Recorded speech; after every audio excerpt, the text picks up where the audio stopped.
I do a lot of watching of videos. I love watching videos. There's a wealth of information out there on techniques and whatnot. But one of the problems that I have with watching a video is that the demonstrator, he starts off with this big chunk of wood, and then a miracle happens, and all of a sudden he's ready to turn. How many of you have turned? I have never turned green wood. I've always went out and bought, like dried wood. How many have never turned green wood? How many have never turned green wood from a freshly cut? Okay, in other words, still has the bark on it, and just basically slabbed it out of a tree. How many have never done that? Okay? All right, we're going to talk about that because that's the starting point.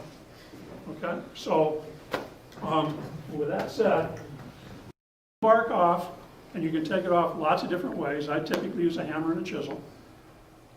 Or you can let a big chunk of bark fly off and hit you in the face. The choice is yours. It really doesn't matter. You can do it on a lathe if you want, but your chances of that bark falling off are pretty doggone good. So I normally take the bark off before I start anything. The second thing I do is I trim the ends. Okay, you want to make sure that you cut until you don't see any check marks.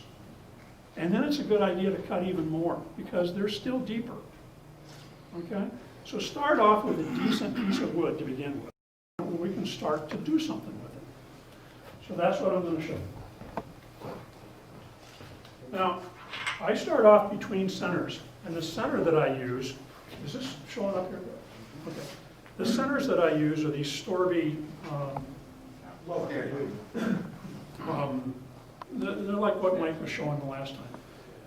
The reason that I use them, you can use a 2-jaw or a 4-jaw, a 4-prong center. Those will work fine. These are a little safer, but I use them because there's a spring on the points. And I'll show you where that comes into play. From point to point to give me a starting point. So let's put that in a lathe, right there. And let's see what happens.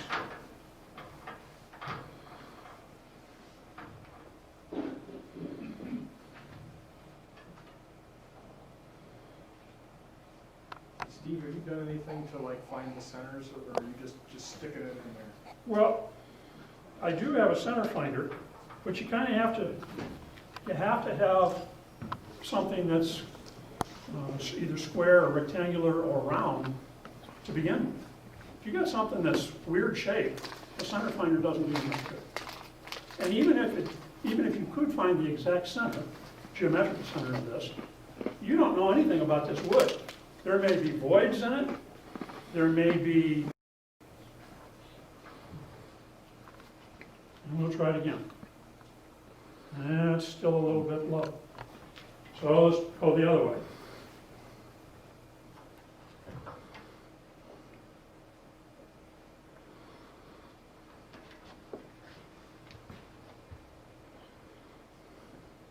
That's not too bad.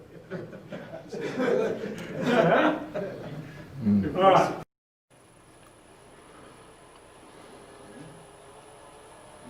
You don't see the lathe walking across the room. I'm up to 800, 900. I'm up to 1,000. That's probably good enough. Okay? So now it's balanced, and quite frankly, when you start across the grain, I never want to cut into the grain. And what I mean by that is, if I come like this, I'm cutting right into the end grain. That would be one of the toughest things in the world to do. It's hard on you, it's hard on the tools, it's hard on the lathe, and it makes sawdust. It's just not a good thing to do. If the grain is going like this, you want to go into it this way. You're cutting into the grain, okay, into the side grain.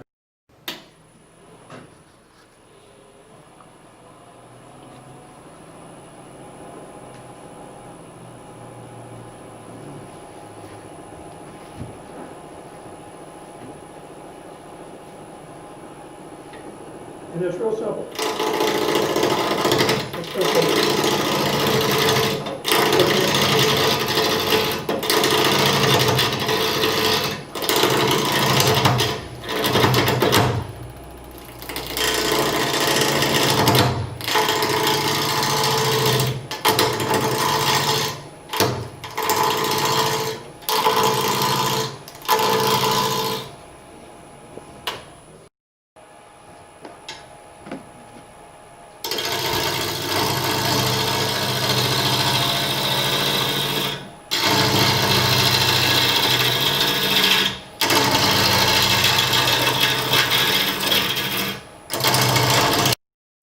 that way.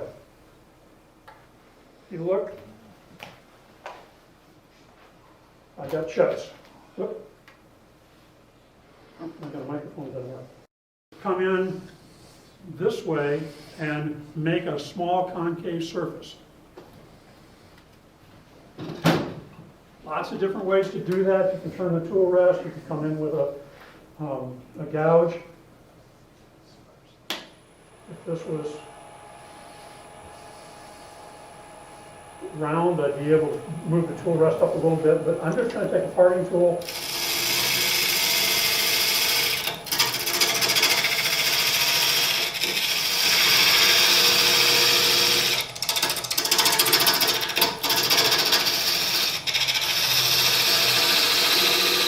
And I'm not going to go all the way because I can't get the tool rest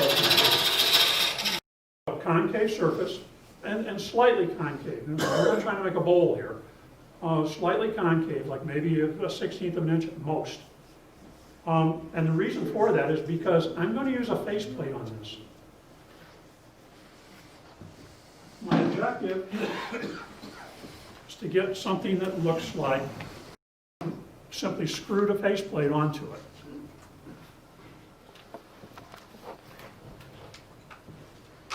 Let's talk about screws for a second. Just use chucks. Do not try hollow forms of any kind of distance, any kind of length with a chuck. Don't ask me how I know that. Not a good plan. Start with a faceplate. And you know, I see a lot of videos where they're gluing stuff up and they're using CA glue and all that. You don't need to do all that. You can just glue it right into the wood or screw it right into the wood, and make sure you use a decent size wood screw. Something like a 10 or a 12. I use stainless steel simply because I think it's a little bit. Are you all with me on how we got to this point? Okay. Pages, and these are just kind of do's and don'ts and things that I've come across from trial and error, from watching other people's videos, and from a lot of people out in the audience that that have helped me along the way. So, one of the things when you mount a faceplate, ideally, your faceplate will be at least 40% of the diameter of the wood that you're working on. If you go too much less than that, you run the risk of the wood just being overpowering to the faceplate. Following perspective.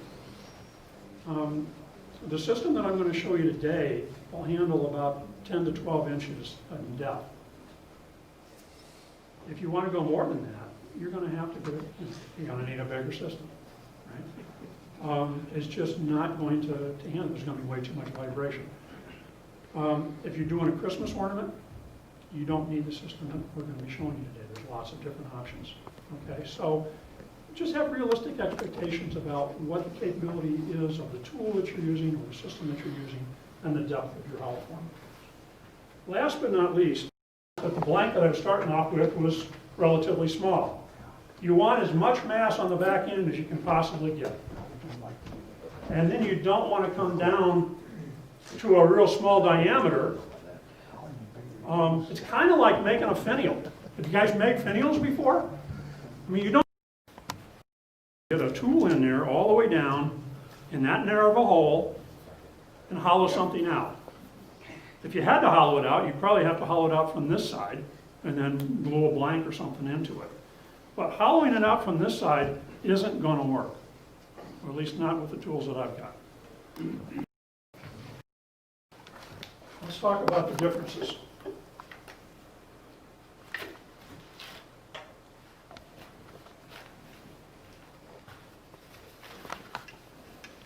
If I hold them up like that, can you see where this is coming out, where this is more straight? In essence, it's going to be a little tough. If you open that up just a little bit, now your tool can come in here and get to that angle very nicely. It's just a subtle change, but it makes a big difference when you're turning it, when you're trying to hollow it out. So think about how your shape is going to end up. Understand how to do silver soldering. How do I make a tool that I can do some hollowing with and not go out and spend $200, $300, $400 on a system? And you say, well, it's real easy. You just go get some high-speed steel, or you go down to Home Depot and you get yourself a 1/4 inch bar, and you solder it together. Weld it together, whatever. And I tried this, and it works. If you're going to have a small little Christmas ornament or something, it works great. So I went one way and I got their termite tool. This works great. Nice ring tool, okay? So it takes a little bit of time to get used to it, but this will hollow out as well. But again, or tied up in all these other tools, other than the one that Greg made for me. That was free, kind of free. Okay, so I guess it all depends on your viewpoint, but for me, I wanted something that was safe, something that I was going to feel comfortable with, and that's what this one does. Oh, wait a minute.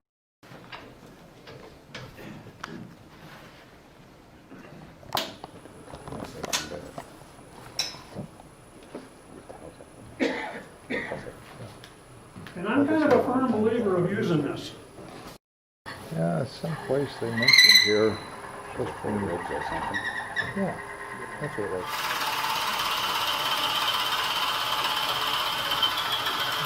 I called to let them know.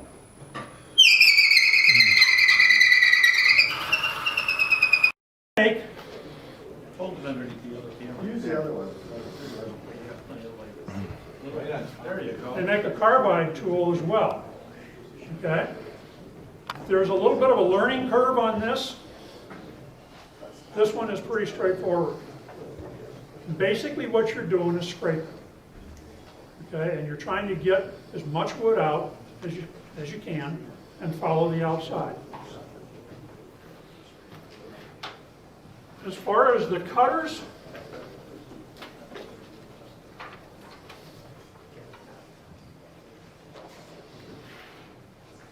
Greg actually put me onto this.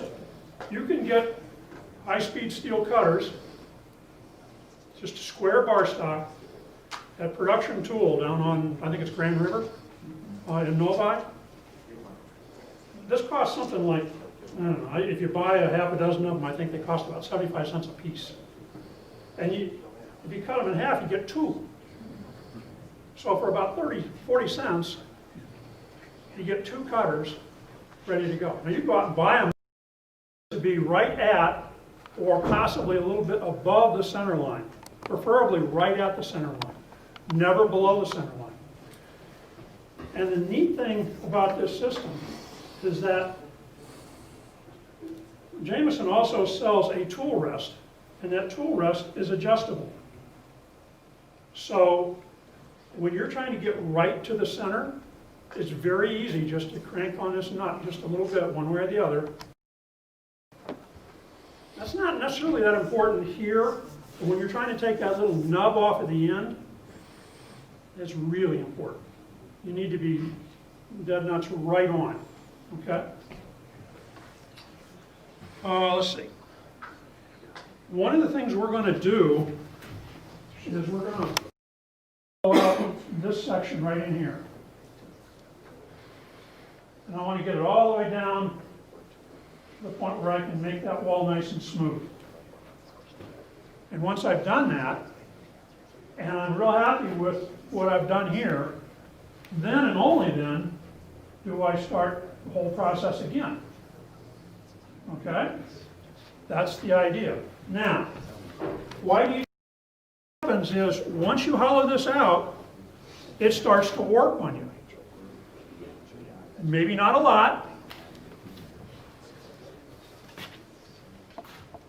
or maybe a lot. Okay? I guarantee you that it's going to want to adjust the cutter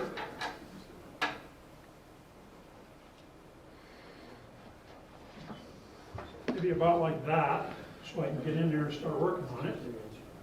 And then I want to adjust the laser so that it is some distance from that point.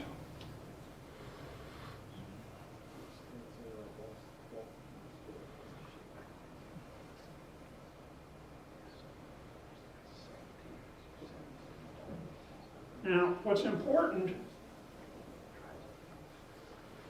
when you're adjusting the laser is if you look at this line, you want this line to run pretty much parallel to the side. You want this line to run perpendicular to the side of your vessel. If you don't, as you get further down in here, your laser setting is going to be all off. So right now, I'm looking at roughly, I don't want this thing twisting on me, okay? And I can move this whole thing around very easily. It's always in a constant plane. So let's cut.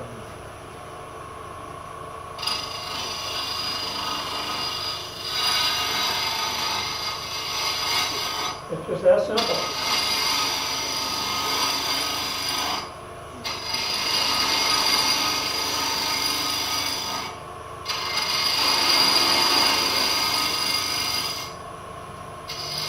So I'm in about an inch or so, and I'm going to want to start again with the roller.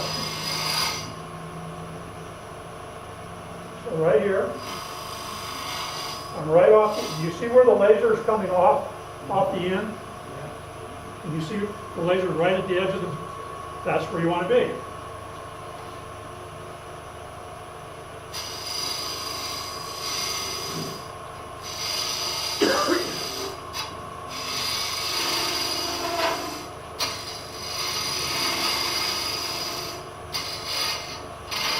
I gotta go back here and get a little bit more room to get some breathing room in there. The tool marks at this point.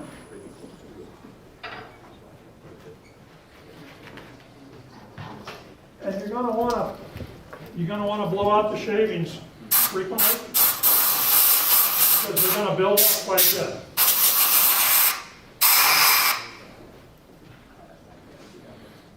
So I'm going to do a little bit more. It's the same process.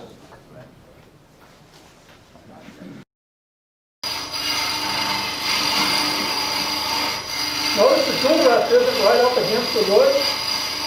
I don't need that right now. I've got plenty of capabilities right where it's at.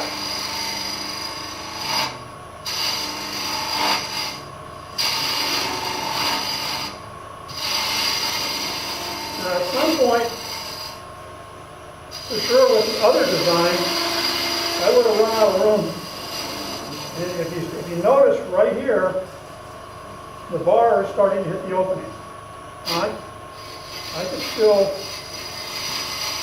move it quite a ways. But at some point, that isn't going to work.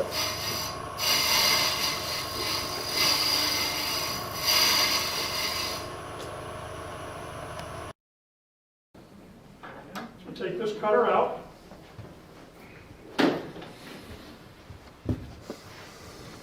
Take this swivel arm out.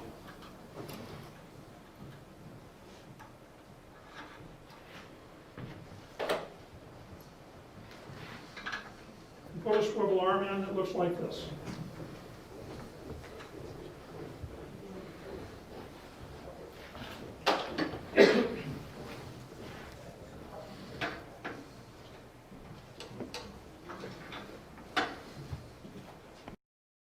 important on this vessel, but if I was doing something like this, I'd have a real hard time getting up in through here with the other swivel that I have. So now I've got the ability to come in and hollow out a whole lot deeper in the angle here. So I want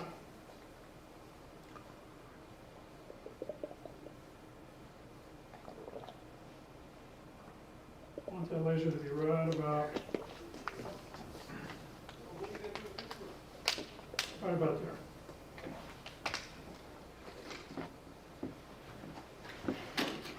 And it works just that easy.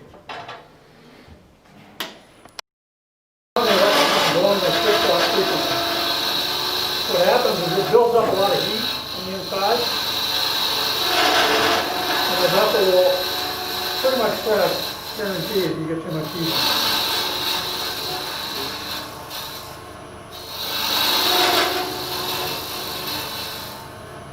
There's hardly any pressure on it.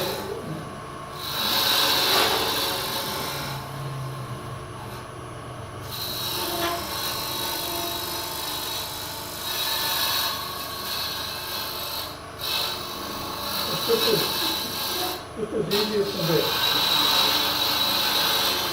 All right.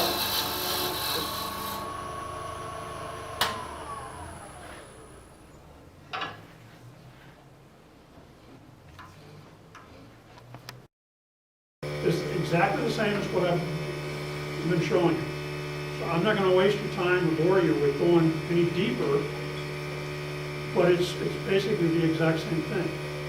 The only part that comes into play that's a little tough is when you get to the very end and you're trying to, just like on a bowl, when you're trying to get rid of that little nub in the middle, it's a little tougher on a hollow form. How do you do that? Well, ideally, this point will be right on center. And if it is, it'll come off pretty easily. If it's not on center, you'll either end up with an indentation or you'll end up with a point, okay, depending upon whether it's high or low. So that's one way. Another way, and he's got, I don't know, a couple hundred videos out there on how to do stuff. He's kind of laid up right now. He's had I think a brain tumor. So he's a little bit under the weather right now, but one of the things he does, other than the videos, is he sells carbide tools. Now, I'm not a big fan of carbide, cutters. The small ones, like what we're using here, they're great. But, the easy wood tools, they're fine. I'm just not a big fan of them. To me, they're very expensive for what you get. But, and actually, lots of people sell them. Sorby, if you, like a teardrop, you're going to get something like that. You can buy those all day long down at Rockler. There's nothing that says that you can't put that on here. Now, I would not recommend trying to hollow it out with a cutter that big, because there's too much force on the wood for, you're causing yourself nothing but grief. Use the small cutter to hollow it out, but to smooth it out, the bigger the cutter, use it like you would a bowl scraper to smooth out the tool marks. And it works great. It also takes care of that nub really nice. Once you get this kind of a system, you can add to it. I haven't experimented with this yet, but I'm in the process of looking into it, if you will. I'm looking at putting a flap sander on here. You know what I mean when I say a flap sander? Because there's nothing worse than sticking your hand in through a small hole with this thing turning at some ungodly speed with sandpaper on there. You kind of feel like you're going to end up going around in circles with it or needing a Band-Aid. Okay, so if I can make this work with a flap sander and sand the inside, I can sand it all the way down to the bottom. So